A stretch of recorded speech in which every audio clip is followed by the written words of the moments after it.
হঠাৎ করে ঘরের ভেতর থেকে আওয়াজ পাচ্ছিলাম চিৎকারে। বাইরে বেরিয়ে এসে দেখছি দুজন মিলে কুয়োর জলটার কাছে দাঁড়িয়ে ওই জলটাকে ঢালছে।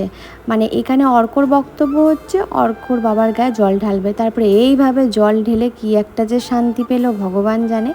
আজকে আমার রান্নার বান্নার কোনো ঝামেলা নেই, তার একটাই কারণ হচ্ছে আজকে যাব হচ্ছে আমি বাড়ি, মানে বাবার বাড়ি যাব। আবার বিকাল দিকে চলেও আসবো, কারণ আমার বাবার বাড়ি খুবই কাছে, বেশিক্ষণ টাইম লাগে না। তাই এখানে টিফিন খাওয়ার সময় অর্ক মুড়িটা খায়, মানে প্রীতম আমাকে মুড়ি খাইয়ে দিচ্ছিল আর অর্ক চশমা পড়েছিল। আর বিকালবেলায় দেখো এসে পড়ে আমি যে কী শান্তি পেলাম তোমাদেরকে কি বলবো। এই চাদরটা, মানে এই চাদরটা পাওয়ার জন্য আমি মরিয়া হয়ে গেছিলাম। তার কারণ হচ্ছে এই ম্যাট্রেসটা এতটাই বড় সাইজ যে এরকম চাদর পাওয়া যাচ্ছিল না। ফাইনালি একটা চাদর ফিট হয়েছে।